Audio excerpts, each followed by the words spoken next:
Bien, señorías, vamos a dar comienzo a la sesión.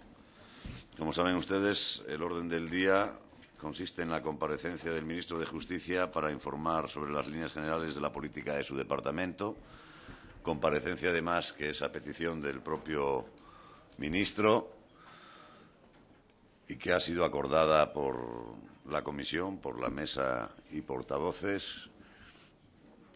La dinámica de esta sesión, como conocen ustedes, es, en primer lugar, una exposición por parte del ministro y, a continuación, los grupos parlamentarios de menor a mayor por un tiempo máximo de 15 minutos. De tal manera que haré también una advertencia cuando cumplan ese tiempo cada uno de los portavoces en el intento de combinar tiempo y flexibilidad en la exposición, pero para que no se dispare tampoco la duración de esta sesión.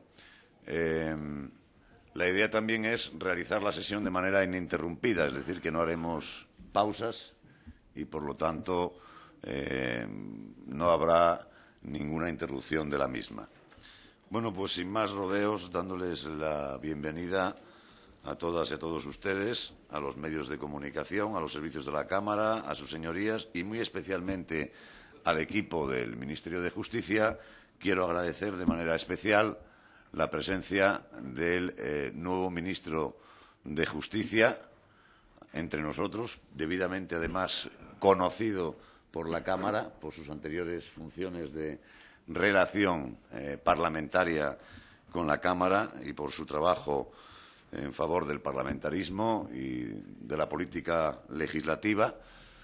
Expresar la satisfacción, sin duda, en nombre de toda la Comisión, por su presencia entre nosotros y su agradecimiento en la sesión de hoy. Y sin más rodeos ya, dándole la bienvenida, le cedo el uso de la palabra. Muchas gracias. Señor presidente, señorías, es para mí un honor comparecer ante esta Comisión de Justicia del Congreso de los Diputados para exponerles cuáles serán los principales objetivos de mi departamento para los próximos 3 años de legislatura, cuáles las razones que han sustentado su selección y cuál el método de trabajo elegido para traducir los compromisos en realidad tangible y la voluntad política en verdadera acción de gobierno al servicio de la ciudadanía. Soy plenamente consciente de la confianza que en mí ha depositado el presidente del Gobierno y de la responsabilidad que he asumido al aceptar el cargo de ministro de Justicia. Parte de esa responsabilidad es la que tengo ante esta comisión parlamentaria, que a partir de hoy se convertirá en un lugar privilegiado de trabajo y de encuentro con quienes representan la soberanía del pueblo. Y el pueblo español, señorías, no está especialmente satisfecho con el funcionamiento del servicio público de la justicia. No lo está hoy y probablemente no lo ha estado nunca. Cuentan que el filósofo inglés Francis Bacon, conocedor de la proverbial lentitud de nuestra justicia, dijo que si la muerte le tenía que llegar, ojalá le llegase en España, porque así le llegaría mucho más tarde. De poco nada sirve, sin embargo, constatar las raíces históricas de la cuestión que nos ocupa o comprobar que también en otros países democráticos la justicia es factor de crítico recelo en sus respectivas opiniones públicas. Lejos de buscar factores exógenos y falsos consuelos, los demócratas españoles debemos sentirnos profundamente preocupados. Preocupados porque las insuficiencias estructurales de nuestra Administración de Justicia, comprensibles en períodos de atraso económico o de privación de derechos y libertades, son difícilmente justificables una vez transcurridos 30 años de progreso, de modernización y de vigencia de un Estado social y democrático de derecho en el que los españoles han mejorado notablemente su nivel y calidad de vida. Existen motivos para pensar que en relación con la justicia hay cosas que no hemos sabido hacer bien, pues con independencia del signo político de los gobiernos habidos durante ese tiempo, es lo cierto que los españoles no han mejorado su valoración sobre la justicia, ni han apreciado, en términos generales, una mayor fiabilidad y eficacia en la prestación de ese servicio público esencial. Algo no ha ido bien, a pesar del notorio esfuerzo y del impulso transformador de todos esos gobiernos. Se han acometido múltiples reformas procesales, ustedes bien lo saben. Se han incrementado de forma sistemática y progresiva los recursos presupuestarios dedicados a la Administración de Justicia, tanto por el Estado como por las comunidades autónomas con competencias asumidas en la materia. Se han creado un gran número de nuevos juzgados y tribunales, con el consiguiente aumento de plazas de jueces, fiscales, magistrados y, en general, del personal al servicio de la Administración de Justicia. Se han reformado los edificios, se han mejorado las instalaciones, se han perfeccionado registros y se ha invertido de manera muy significativa en la aplicación de las nuevas tecnologías de la comunicación a la gestión y tramitación de los asuntos en nuestros juzgados y tribunales. Han sido 30 años de un importantísimo esfuerzo colectivo de reforma y modernización de la justicia, que se han intensificado de manera muy especial en los últimos años. Por darles un dato relativo a los 5 últimos, el incremento medio del presupuesto de justicia ha sido el 10,4% respecto del año anterior. Esto es, cada año se han aumentado los recursos en aproximadamente 200 millones de euros más de media y se han creado alrededor de 1.000 nuevas plazas de jueces y magistrados. Con todo, señorías, la litigiosidad ha crecido muchísimo en estos últimos años. Hoy tenemos cerca de 9 millones de asuntos en nuestros juzgados y tribunales, cuando, para que tengan un cálculo de referencia, en el año 1996 teníamos 6 millones. Dicho con otras palabras, en 12 años la carga de trabajo de nuestros tribunales se ha incrementado un 50%. En 12 años. Asimismo, para hacer frente al ensanchamiento de los contextos jurídicos nacionales e internacionales, en los que se despliega y desenvuelve ya la vida social y económica de nuestra población, hemos creado juzgados especializados como los de menores, los de violencia de género, los unipersonales de lo contencioso administrativo, los de lo mercantil, y a pesar de todo ello, a pesar de ese esfuerzo de crear soluciones para esos problemas, los tiempos de tramitación y de respuesta siguen siendo, señorías, demasiado largos. Hemos hecho, en efecto, un gran esfuerzo colectivo y hemos buscado también soluciones para atender a necesidades perentorias vinculadas a la evolución de nuestra sociedad. Pero parece, señorías, como si el alcance y la eficacia final de todas esas medidas pronto se viesen sobrepasadas por la fuerza de atracción de una inercia más profunda, cuyo arrastre hemos circunstancialmente contenido, pero a la que todavía no hemos sido capaces de embridar para que cambie paulatinamente su lógica de situación y comience a trabajar en la dirección que todos deseamos. Les propongo, sin ánimo de exhaustividad, un pequeño viaje a través de ese tiempo, porque para construir el futuro siempre es conveniente aprender del pasado.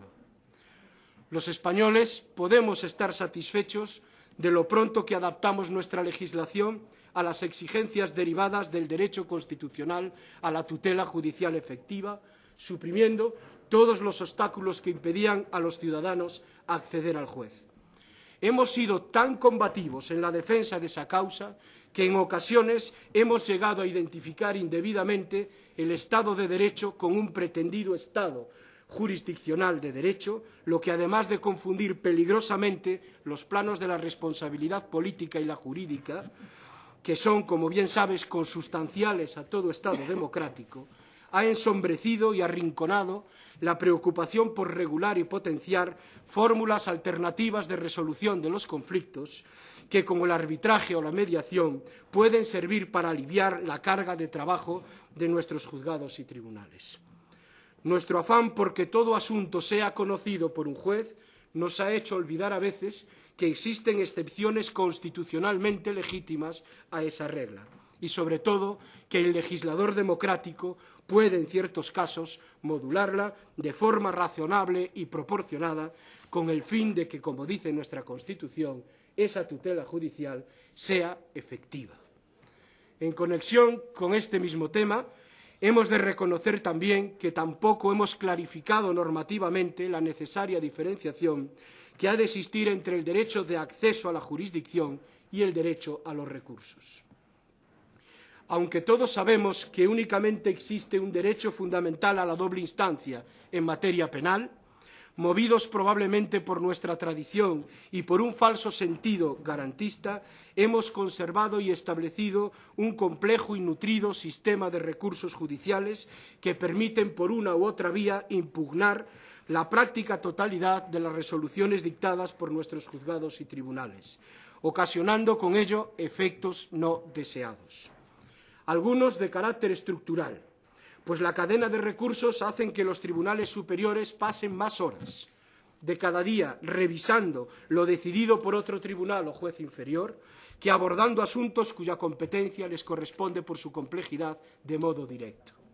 Pero también efectos desde el punto de vista de los tiempos y de la dilación de las causas, porque la sucesión de recursos impide que exista en breve tiempo una resolución judicial firme y definitiva, retrasando a su vez la eficacia del también derecho fundamental que tiene la contraparte a la ejecución de lo juzgado en cada proceso.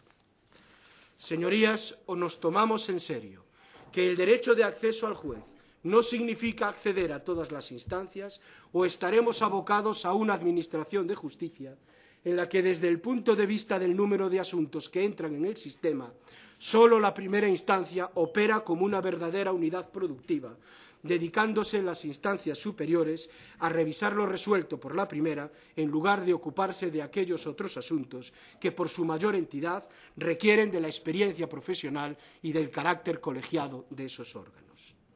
Salvando, pues, la doble instancia en materia penal y la función casacional que, para garantizar la unificación de doctrina, corresponde al Tribunal Supremo a través del recurso de casación, deberíamos reflexionar muy seriamente sobre la posibilidad de reducir el número de recursos a los estrictamente necesarios y consensuar las bases para que el derecho de acceso al juez nunca se pueda convertir en un pretexto para prolongar injustificadamente un litigio.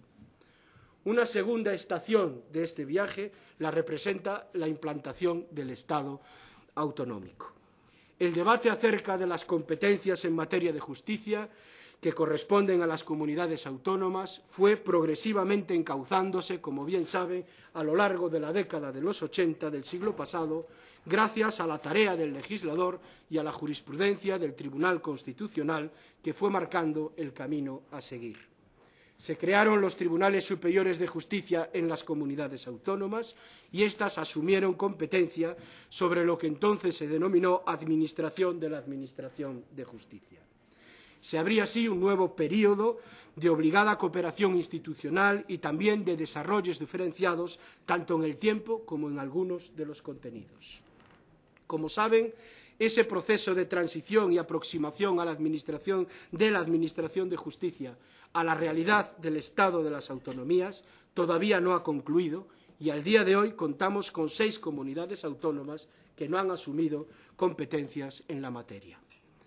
Independientemente de la conveniencia de cerrar el proceso y consolidar un modelo estable de distribución de competencias, es evidente que, como ocurre en otros muchos ámbitos materiales, la temporalidad y los distintos ritmos de transferencia han hecho que la adaptación de la Administración de Justicia a la nueva realidad del Estado autonómico presente algunas disfunciones a las que urge también poner remedio. Y así, y aunque este es un tema sobre el que después volveré, a modo de ejemplo visible, cabe señalar que las comunidades autónomas, en el ejercicio legítimo de sus competencias, están desarrollando sistemas de informatización de la oficina judicial.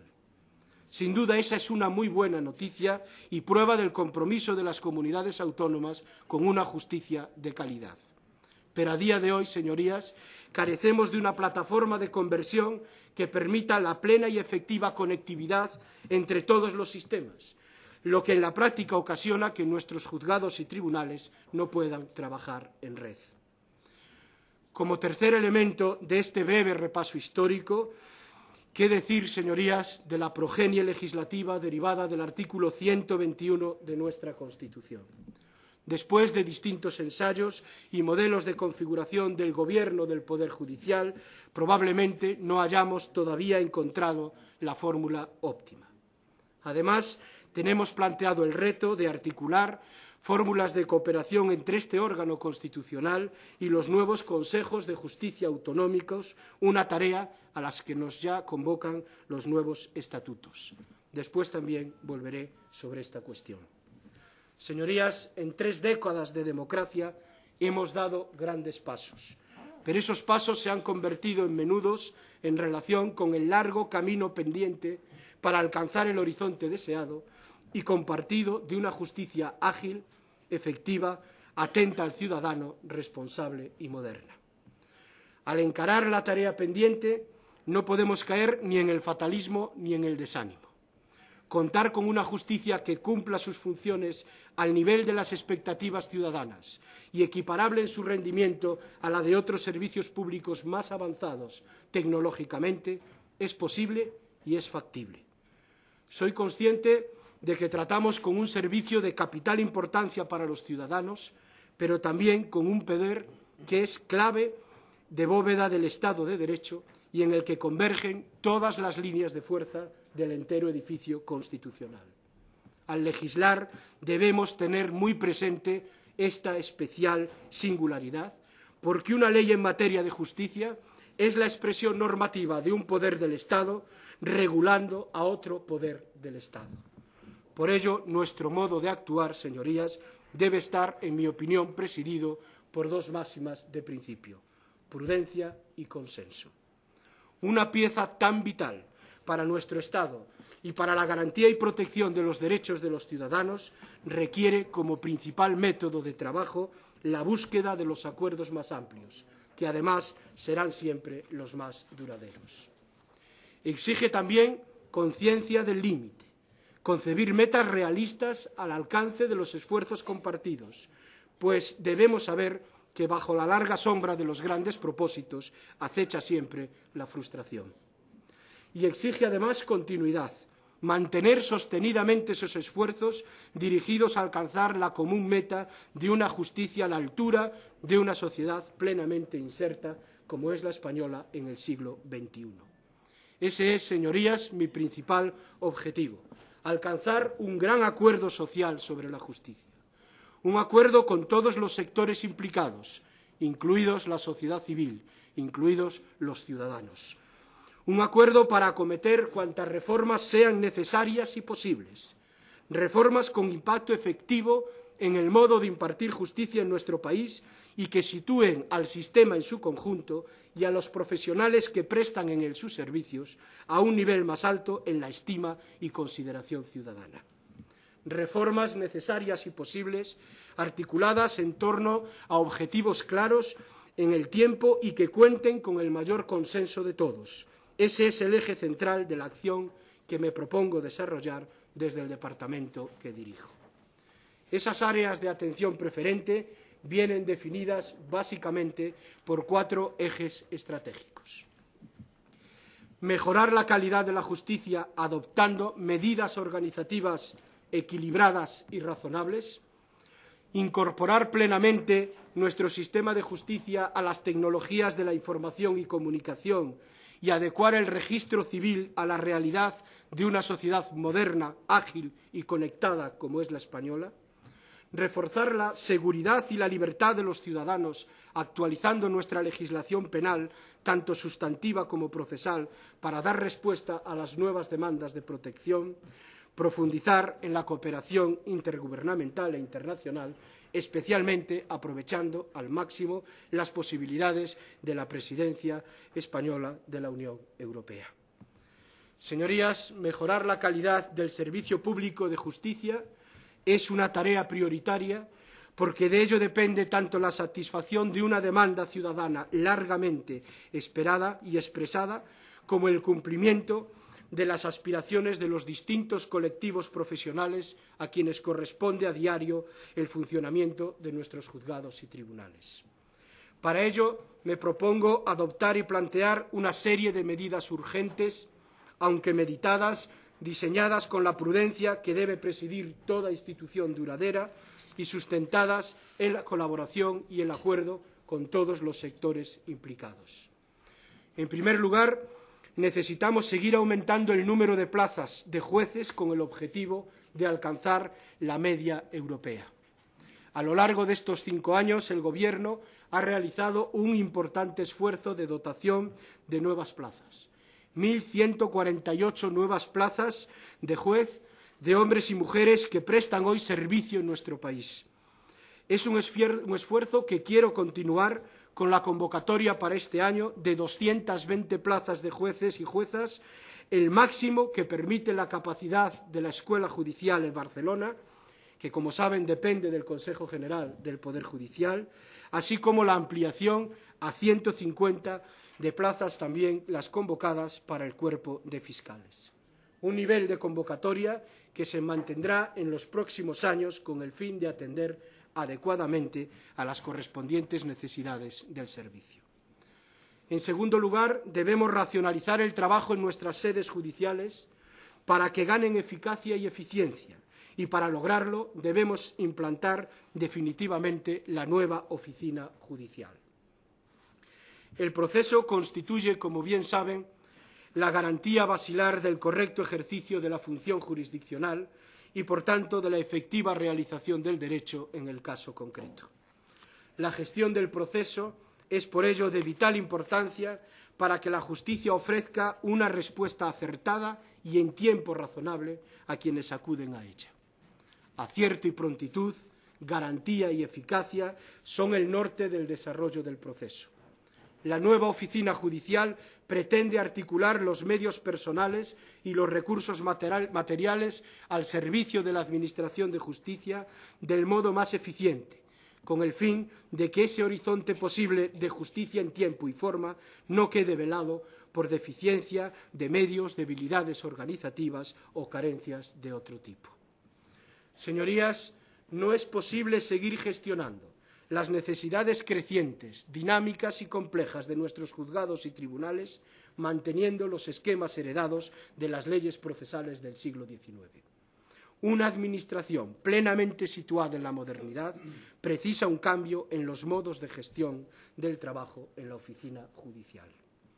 Ciertas prácticas que deterioran la imagen de nuestra Administración de Justicia ante la ciudadanía y que producen insatisfacción entre quienes acuden a ella, como las suspensiones injustificadas de juicios y vistas, la acumulación de señalamientos con la consiguiente espera de los usuarios o la sustanciación reiterada de diligencias, pueden remediarse con una gestión más eficaz y más coherente. Ese es el objetivo del proyecto de ley de implantación de la nueva oficina judicial que el Gobierno ha presentado ante el Parlamento y que, como les consta, está tramitándose ya en esta Cámara. Creo que esta es una gran oportunidad para dotar a nuestra Administración de Justicia de una herramienta útil y necesaria para su mejor y más eficaz funcionamiento. El cambio sustancial que va a suponer la puesta en marcha de la nueva oficina judicial exige a todos la mayor disposición para que acertemos en su configuración final. De todos, de los grupos parlamentarios, pero también de las organizaciones de los profesionales de la justicia. Los ciudadanos nos exigen que aparquemos nuestros intereses sectoriales y que alcancemos acuerdos amplios, consistentes y duraderos para que esta reforma sitúe a nuestros juzgados y tribunales en el nivel de eficacia y de ejemplaridad que les corresponde como pilares de nuestro Estado social y democrático de derecho. Por eso apelo a la voluntad de sus señorías para que ese sea precisamente el horizonte del trabajo parlamentario que nos corresponde a todos y a todas desarrollar. El proyecto de ley es amplio y complejo y con el trabajo de todos podemos sin duda mejorarlo. Hay margen para ello a través del diálogo y del acuerdo. Por eso me he comprometido públicamente a promover en esta Cámara una fórmula que concilie la facultad de señalamiento que corresponde a jueces y magistrados con la gestión de la agenda procesal y la dirección de la oficina judicial que compete a los secretarios judiciales. Señorías, los secretarios judiciales están llamados a desempeñar un papel muy relevante en el funcionamiento de la oficina judicial.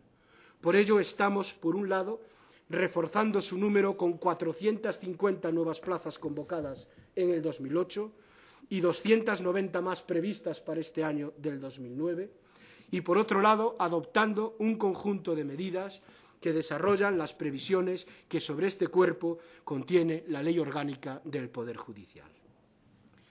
Otra de las reformas necesarias que vamos a abordar desde el Departamento es mejorar el marco normativo de la conciliación de la vida familiar y laboral de quienes ejercen la función jurisdiccional. Con este fin, vamos a crear un grupo de trabajo para estudiar las distintas propuestas que nos han formulado sobre este tema y acordar aquellas modificaciones más convenientes. En particular, señorías, se estudiarán fórmulas que permitan superar los problemas que el actual sistema de traslado por ascenso forzoso plantea desde la perspectiva de la conciliación de la vida familiar y laboral de nuestros jueces y magistrados.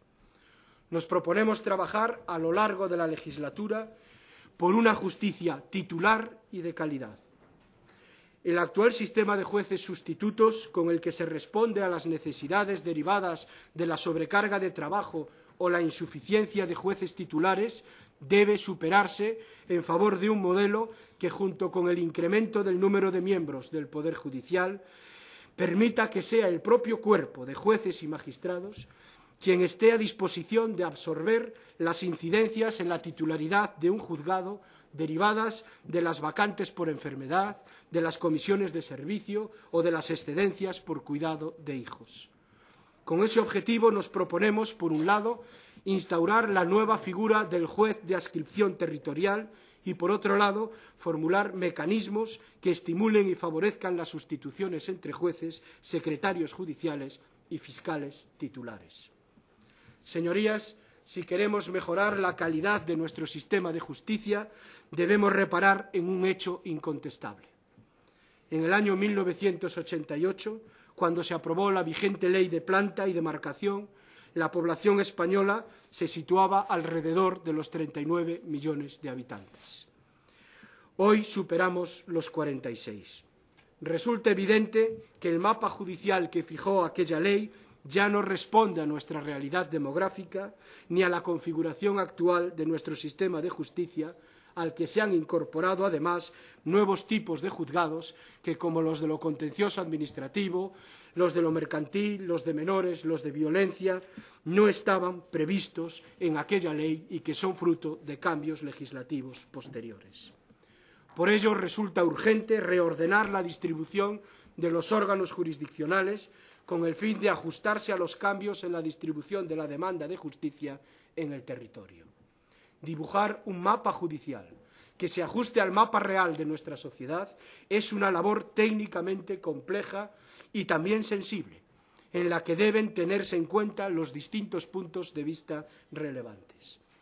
Para realizar esa cartografía de vacíos y deficiencias actuales y atender también a las nuevas realidades judiciales, nos proponemos constituir una comisión de expertos con el objeto de que personas profundamente conocedoras de la implantación de nuestros tribunales y juzgados y de sus necesidades en el territorio de España puedan elaborar un informe que sirva de base a la nueva ley de planta para la España del siglo presente.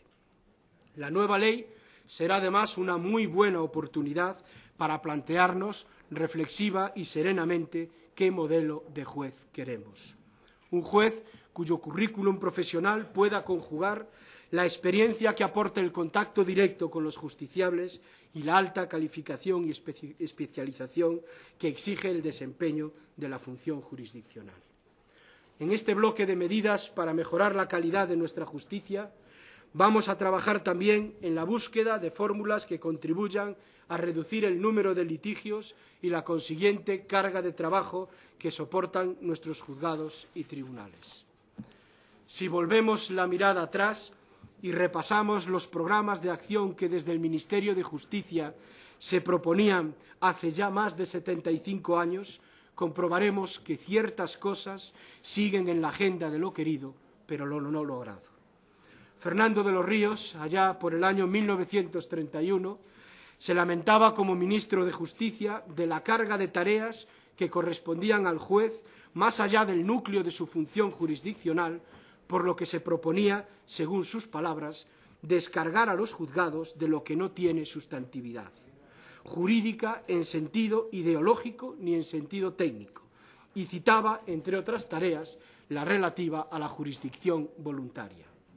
Aquella necesidad, sentida entonces, sigue vigente hoy. Hay que trabajar para evitar que se judicialicen conflictos que pueden encontrar solución menos costosa fuera del sistema jurisdiccional. Con ese fin, vamos a promover la regulación de mecanismos de mediación y conciliación mediante los que se puedan resolver controversias con el consiguiente ahorro de costes para la Administración de Justicia en términos de carga de trabajo y de congestión de los asuntos. En este sentido, mi departamento cumplirá con el mandato establecido por estas Cortes Generales en la Ley 15/2005 de 8 de julio y remitirá a esta Cámara en breve plazo un proyecto de ley de mediación que incorpore la normativa europea sobre la materia. Creemos que es algo necesario e imprescindible. Como he señalado en el inicio de mi intervención, creo también que deberíamos trabajar en reducir la duración de los procesos, recortando las oportunidades para que los litigantes puedan alargarlos en su beneficio y con un coste, sin embargo, para todos. El acceso a la justicia que nuestra Constitución primariamente consagra lo es a la instancia y a la obtención de una sentencia sobre el fondo del asunto. Ese es el derecho a la tutela judicial efectiva. Es un derecho que se impone al legislador, que debe siempre mantener abiertos y sin obstáculos irrazonables o carentes de justificación el acceso al juez. Pero el derecho al recurso nace, sin embargo, de la ley, y salvo aquellos casos en los que la Constitución consagra el derecho a una segunda instancia, como lo es en el ámbito penal, no cabe derivar de nuestra norma fundamental una exigencia explícita para que el legislador, a la hora de configurar el esquema de los procesos, incluya necesariamente cadenas ilimitadas de recursos.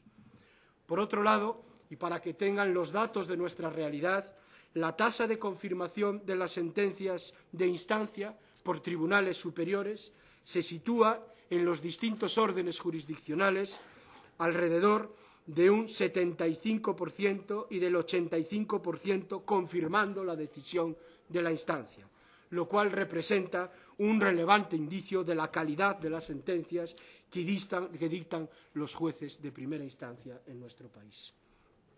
Si partimos de estas consideraciones, creo que no resulta inapropiado, sino por el contrario, muy conveniente, repensar el equilibrio razonable entre el control de lo resuelto en primera instancia con las necesidades de funcionamiento y operatividad del sistema en su conjunto.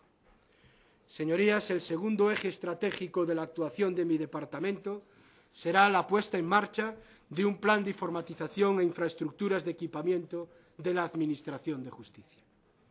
La meta que me propongo alcanzar lo es en colaboración con las comunidades autónomas y con el Consejo General del Poder Judicial para lograr que nuestros juzgados y tribunales puedan trabajar en red, conectados entre sí, con acceso telemático al sistema de registros y accesible por vía electrónica para los usuarios de la justicia. En esta labor de modernización tecnológica ya hemos recorrido camino con la implantación del sistema LexNet, que permite la realización telemática de los distintos actos de comunicación procesal, así como el desarrollo del sistema Minerva, que hará posible la intercomunicación de todos los juzgados y tribunales situados en los territorios cuya gestión depende en este momento del Ministerio de Justicia. De lo que se trata ahora es de que esas poderosas herramientas informáticas se conviertan en la realidad del nuevo entorno de trabajo de todas las oficinas judiciales de nuestro país. Y esa extensión precisa de un impulso presupuestario sostenido en infraestructuras y en tecnología. Para conseguirlo, señorías, mi departamento va a realizar una inversión en los próximos 3 años de 600 millones de euros. Un esfuerzo presupuestario importante, solidario y realista, que no desconoce las circunstancias económicas por las que atravesamos y que además se proyecta sobre el periodo de tiempo al que me puedo comprometer como ministro de Justicia ante este Parlamento y ante todos los españoles. Para generar ilusiones y voluntad de cambio hay también que generar certeza. Señorías, 600 millones de euros, casi 100.000 millones de las antiguas pesetas, suponen un incremento del 48% sobre lo presupuestado en años atrás y representa, sin duda, una importante inyección de recursos económicos para dar un impulso decisivo a nuestra Administración de Justicia. Quiero, como todos ustedes, una justicia mejor para España. Y precisamente por ello soy plenamente consciente de su realidad y de las necesidades colectivas de nuestro país. Invertiremos por eso ese dinero con inteligencia y rigor, pero también con austeridad, procurando que cada uno de esos euros se destine a alcanzar ese objetivo. Porque invertir en una justicia más ágil, más transparente y más previsible es también una forma de generar confianza en la ciudadanía, de dar seguridad al tráfico jurídico y económico y, por tanto, también a los mercados. Invertir en justicia es, por estas razones, una palanca para ayudar al crecimiento sostenido de nuestra economía. Esta inversión irá dirigida, asimismo, a conseguir que cada uno de los juzgados y tribunales de España, sea cual sea el lugar en que se radique, pueda conectarse con cualquier otro de nuestro país. Para ello es necesario trabajar en la construcción de una plataforma informática que asegure la compatibilidad del sistema Minerva desarrollado por el Ministerio con los distintos sistemas implantados por las comunidades autónomas con competencia en materia de justicia. Con ese fin, propondré al Consejo General del Poder Judicial, al Ministerio Fiscal y a las autoridades autonómicas la constitución de un consorcio para articular en él la cooperación técnica necesaria con el fin de lograr que lo antes posible todos los ciudadanos, con independencia del lugar en el que residan, obtengan un servicio plenamente adecuado a los estándares de la sociedad de la información que, como bien saben, ya son moneda corriente en otros tantos ámbitos de la vida social de los ciudadanos y las ciudadanas de España. Es este un reto inaplazable de país, por eso creo no equivocarme al presumir que esta iniciativa contará con el apoyo de todas las instituciones implicadas. También, dentro de esta área de actuación, abordaremos otra medida importante que será la reforma del registro civil. El registro acompaña a todos los ciudadanos desde su nacimiento hasta su defunción y consta en él todos los hechos que determinan su estatus. El registro es un compañero de viaje tan apegado a nosotros que debiera facilitarnos las cosas de la vida, y lo cierto es que está bastante distante de cumplir ese deseo. Señorías, el registro civil de la España de hoy está constituido por cerca de 8.000 islas de diversa naturaleza que, si bien desde la pasada legislatura han dejado de compartir el olvido, todavía comparten la soledad. Si leemos las estadísticas judiciales, comprobamos que más del 40% de las quejas de nuestros ciudadanos son quejas formuladas a incidencias y trámites relativos al registro civil. Vamos a trabajar para superar ese estado de cosas y lo haremos mediante la presentación en esta Cámara de una ley de registro civil de España. Una ley con la que queremos conseguir dos objetivos principales.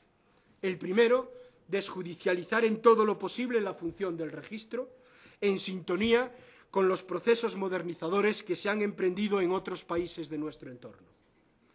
El segundo objetivo de la ley será la constitución de un registro único para toda España y en línea, un registro accesible para todos los ciudadanos de este país, aunque con unidades de información y atención a los ciudadanos en los municipios. En esta misma línea de modernización y reforzamiento de la función registral, trabajaremos en favor de la mejora de la seguridad jurídica preventiva por la que velan notarios y registradores, simplificando trámites y facilitando el acceso de la ciudadanía a un servicio básico para el ordenado desarrollo de la vida jurídica. Señorías, otra de las áreas prioritarias de la acción de mi departamento será el fortalecimiento de las garantías de los derechos de los ciudadanos. Una de las señas de acción de este Gobierno en sus últimos años ha sido precisamente el desarrollo de una ambiciosa política de reconocimiento de derechos a los ciudadanos, una política de ampliación de los espacios de libertad e igualdad en los distintos ámbitos de la vida social. Nosotros nos proponemos proyectar esa política general sobre el espacio de la justicia. Mejorar la atención a los ciudadanos, hacer más comprensible el funcionamiento de nuestros juzgados y tribunales, auspiciar y preocuparnos porque los usuarios se sientan informados y cómodos en nuestros tribunales de justicia son metas inexcusables. Por eso estamos trabajando ya en el fortalecimiento de los servicios de las oficinas de atención al ciudadano, a través de las que se permitirá, entre otras cosas, conocer de forma telemática el estado del procedimiento correspondiente. Señorías, en el convencimiento de que no hay ciudadanos libres si no se saben y sienten seguros, abordaremos la actualización de nuestra legislación penal, tanto sustantiva como procesal, para desarrollar el derecho fundamental que proclama nuestra Constitución en el artículo 17 a la libertad y a la seguridad personal. El Gobierno ha impulsado una reforma considerable del Código Penal para atender nuevas necesidades de protección, como entre otras la lucha contra la corrupción pública y privada, la salvaguarda de la indemnidad sexual de los menores o el combate de la delincuencia practicada bajo el velo de las personas jurídicas. El anteproyecto, que está, como bien saben, en fase de informe, será objeto de un trabajo detenido a la luz de las propuestas y consideraciones de los órganos consultados, con el fin de que el texto final que se remita a esta Cámara sea lo más perfecto posible, tanto en su vertiente técnica como desde la mejora de la tipología penal, y que también refleje el sentir y las demandas de nuestros ciudadanos. Transcurridas 8 legislaturas desde la aprobación de nuestra Constitución, tenemos como gran tarea pendiente elaborar una nueva ley de enjuiciamiento criminal. La vieja ley de 1882, tantas veces reformada y parcheada, ha devenido un cuerpo normativo de difícil manejo y con algunos desfases e incoherencias que ya no corresponden con la belleza y la claridad sistémica de su siempre elogiada exposición de motivos. Se ha dicho con acierto que el derecho procesal penal es derecho constitucional concretizado. La ley procesal penal es la imagen del equilibrio proclamado por una sociedad entre la garantía de las libertades individuales y la procura de los bienes colectivos. Y la imagen que ofrece hoy nuestra vigente ley de enjuiciamiento criminal dista de ser nítida y precisa. Debemos abordar la tarea de actualizar ese equilibrio, llevando a la ley la experiencia vivida en nuestros juzgados y tribunales y la doctrina jurisprudencial emanada por el Tribunal Supremo y por el Tribunal Constitucional. Muy lejos queda ya la España decimonónica que vio nacer a la ley en vigor. Necesitamos configurar un proceso penal que deslinde con precisión las funciones instructoras de las juzgadoras y en el que esté garantizada plenamente la segunda instancia penal. Debemos, además, diseñar un proceso en el que se prevean mecanismos tempranos para impedir que se produzca la denominada pena de banquillo, y debemos articular, en fin, un entramado normativo que garantice plenamente los derechos fundamentales de las partes en el proceso penal. Pero, señorías, al elaborar el Código Penal y la Ley de Enjuiciamiento Criminal, debemos ser conscientes que los sistemas punitivos de nuestras democracias no siempre le han hecho la vida fácil a las víctimas. Su dolor no termina inmediatamente con el momento del delito. Antes bien, su dolor perdura en el tiempo. Señorías, la víctima es mucho más que una prueba en el proceso. La víctima es una persona herida en su dignidad y por ello deben sentirse protegidas y amparadas. Deben saber que el desarrollo del proceso vela también por sus derechos y por su seguridad. Con ese fin, incorporaremos normativamente a las leyes las correspondientes garantías, pero también queremos hacer presente y tangible esa ayuda, fortaleciendo los servicios de las oficinas de atención a las víctimas que aseguran su protección integral. En este apartado, quiero hacer mención a la relevante función que desempeña el Ministerio Fiscal en la tutela de los derechos de los ciudadanos. Continuaremos el desarrollo de su estatuto orgánico y, en particular, constituiremos un grupo de trabajo para preparar la elaboración del reglamento del estatuto de personal de los fiscales. También, y en relación con los médicos forenses, estamos trabajando, como a algunos de ustedes ya le consta, en la modernización del Instituto Nacional de Toxicología y de Ciencias Forenses. El cuarto eje de actuación que cité al inicio de mi intervención será el fortalecimiento de la cooperación internacional en materia de justicia. Asumo mi responsabilidad como ministro de Justicia coincidiendo con la segunda presidencia española del Comité de Ministros del Consejo de Europa y a punto de iniciarse, como antes les señalaba, la presidencia de la Unión Europea por cuarta vez. Coincide esta segunda presidencia con el 60 aniversario del Consejo de Europa y con los 50 años de la creación del Tribunal Europeo de Derechos Humanos. La presidencia del Comité de Ministros del Consejo de Europa nos ha servido de acicate para impulsar la firma y ratificación de varios instrumentos de especial relevancia emanados del propio Consejo, como el protocolo adicional al Convenio Penal sobre Corrupción, el Convenio sobre Protección de Datos, el Convenio Penal sobre la Corrupción o el relativo a la ciberdelincuencia. Todo ello es muestra inequívoca del firme compromiso de España, de su Gobierno y de estas Cortes con los principios y los objetivos del Consejo de Europa. Señorías, con la presidencia española de la Unión Europea me propongo desde enero de 2010 dar un impulso decisivo al desarrollo del espacio europeo de libertad, seguridad y justicia. Desde que España ingresó en la Unión Europea, ha apostado resueltamente por desarrollar un proyecto político de integración al servicio de los ciudadanos y de las ciudadanas de Europa. Con ese mismo espíritu me propongo asumir la responsabilidad de dirigir los esfuerzos del Ministerio de Justicia ante el desafío de la presidencia española de la Unión y me gustaría contar para ello, como en otros ámbitos, con la colaboración de las fuerzas políticas que ustedes representan. Estamos avanzando en la preparación del programa semestral de nuestra presidencia, al tiempo que trabajamos conjuntamente con nuestros socios belgas y húngaros, que, como saben, forman el trío de presidencias, en la redacción de un programa conjunto que abarcará 18 meses a partir del 1 de enero del 2010. Nuestro programa girará en torno a las siguientes prioridades: contribuir a que los ciudadanos europeos puedan ejercer sus derechos sin las trabas derivadas de la diversidad de ordenamientos y prácticas nacionales que todavía persisten en el territorio de la Unión. Progresar en mejorar la prestación de los servicios de la Administración de Justicia a escala europea. Perfeccionar los instrumentos para combatir eficazmente la delincuencia, el terrorismo y el crimen organizado, sin menoscabo de las debidas garantías jurídicas de los ciudadanos. Promover la creación de la Fiscalía Europea para hacer frente al delito en todo el territorio de la Unión. Y, por último, avanzar en la cooperación judicial con países terceros, en particular con socios estratégicos como Estados Unidos y Rusia.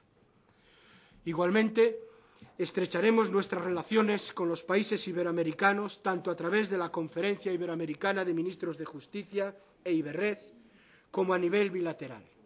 En este sentido, impulsaremos la mejora de los mecanismos de extradición junto con Argentina, Brasil y Portugal, procurando de este modo un rápido avance en la lucha contra el crimen organizado que podamos adelantar e ir, además, extendiendo a otros países de la región. Señorías, he expuesto las 4 grandes áreas de atención a las que se va a dedicar mi departamento. Pero junto a ellas quiero también hacer mención de otras iniciativas que impulsaremos y sobre las que trabajamos para que puedan tener el mayor apoyo político posible. Tenemos pendiente la labor de articular un poder judicial acorde con el estado de las autonomías. Las recientes reformas estatutarias han previsto la figura de los consejos autonómicos de justicia como técnica para engastar la lógica del título 6 de nuestra Constitución con su título 8. y nos corresponde ahora concretar esa opción estatutaria mediante un proceso de reflexión en el que entre todos, Consejo General del Poder Judicial, comunidades autónomas y fuerzas políticas, consigamos definir una fórmula de éxito. No es este el único punto en el que debemos conjugar mandatos constitucionales insertados en cada uno de esos títulos. También hay que conectar la prescripción del artículo 152 de la Constitución, que determina que los tribunales superiores de justicia culminen la organización judicial que corresponde al ámbito territorial de cada comunidad, con lo que preceptúa el artículo 123 de la propia norma fundamental, que, como saben, atribuye al Tribunal Supremo la condición de superior órgano jurisdiccional en todos los órdenes, salvo lo dispuesto en materia de garantías constitucionales. La institución de la casación, que nace con el Estado constitucional, conserva plenamente su razón de ser. Sigue, si me permiten la expresión, siendo moderna, y especialmente en un Estado descentralizado como el nuestro. Preservar la igualdad de todos los españoles ante la ley, frente a la disparidad de criterios interpretativos, es la función que define a nuestro Tribunal Supremo. A este cometido sirve el denominado recurso de casación para la unificación de doctrina. Ahora bien, el interés casacional subyacente, es decir, la igualdad en la aplicación judicial de la ley, no siempre queda cubierto mediante ese remedio procesal tal como hoy lo conocemos. Por tanto, debemos encontrar fórmulas técnicas que conjuguen la casación para la unificación de doctrina, a la que se refieren también los nuevos estatutos de autonomía, con la obligación constitucional del Tribunal Supremo de atender a ese específico interés casacional. Como saben, señorías, al departamento que dirijo le corresponde la propuesta y la ejecución de la política del Gobierno para el desarrollo de los derechos y libertades religiosas y de culto. En esta materia, tal y como anunció en su día en esta Cámara la vicepresidenta primera del Gobierno, vamos a profundizar en el ejercicio real y efectivo del derecho a la libertad religiosa y de conciencia mediante la reforma de la vigente Ley Orgánica de Libertad Religiosa. La sociedad española ha cambiado tanto cualitativa como cuantitativamente por lo que respecta al pluralismo religioso y es necesario acomodar normativamente esa realidad. A ese respecto, el Gobierno promoverá una reflexión serena y pausada con las distintas confesiones y fuerzas políticas con el fin de alcanzar el mayor consenso posible, tal y como exige una ley orgánica de desarrollo constitucional. Continuaremos, asimismo, el proceso de implementación de los acuerdos suscritos por el Estado español con las distintas confesiones religiosas. Y a través de la Fundación Pluralismo y Convivencia, que me honro en presidir, mantendremos el apoyo a la integración social y cultural de las confesiones minoritarias y contribuiremos a la apertura de espacios de convivencia activa, alejándolos, por tanto, de espacios contrarios de perjuicio y abriéndolos al diálogo. En el ámbito organizativo del Ministerio, desde la Dirección del Servicio Jurídico del Estado, se seguirá adelante el proceso de modernización y de organización de los recursos humanos y materiales de la Abogacía del Estado, con el fin, entre otros aspectos, de favorecer la especialización y flexibilización que redunden en una mayor eficacia y eficiencia de la alta labor que desempeña el cuerpo de la Abogacía del Estado. Finalmente, y como consecuencia de los mandatos normativos contenidos en algunas leyes aprobadas por estas Cortes en la pasada legislatura, el Ministerio seguirá trabajando para darles, como no puede ser de otro modo, cumplimiento y desarrollo. Así, se está preparando ya el Real Decreto de desarrollo de la Ley de Acceso a la Abogacía, manteniendo un fluido diálogo con la institución colegial y universitaria, así como el desarrollo de lo relativo a la modernización del ejercicio de la procura en el contexto de la informatización de las actuaciones judiciales. Estamos también tramitando ya las distintas actuaciones que prevé la Ley de Reconocimiento y Ampliación de Derechos a favor de quienes padecieron persecución o violencia durante la Guerra Civil y la dictadura. Lo estamos haciendo a través de la Oficina para las Víctimas y, en particular, puedo ya adelantarles que se ha puesto en marcha el procedimiento para la declaración de reparación y reconocimiento personal y que próximamente se expedirán las primeras declaraciones que, como saben, corresponden al Ministerio. Señoras y señores diputados, mi trabajo y el de todo mi equipo en el Ministerio de Justicia se orientará a la consecución del objetivo marcado por el presidente del Gobierno en la sesión de investidura. Un objetivo que calificó de crucial e inaplazable: lograr una justicia ágil, transparente, responsable y plenamente conforme a los valores constitucionales. Una justicia a la altura de las necesidades de nuestros ciudadanos y en sintonía con las exigencias del siglo XXI. Les he expuesto las grandes líneas que me propongo seguir y lo he hecho con la clara conciencia de que ese programa de reformas necesarias y posibles requiere para su éxito sumar voluntades y complicidades. La justicia, señoría, exige acuerdos. En esta comparecencia he apelado constantemente a la necesidad de trabajar de manera prudente con un horizonte de objetivos claros y compartidos. Y reitero ahora ese compromiso.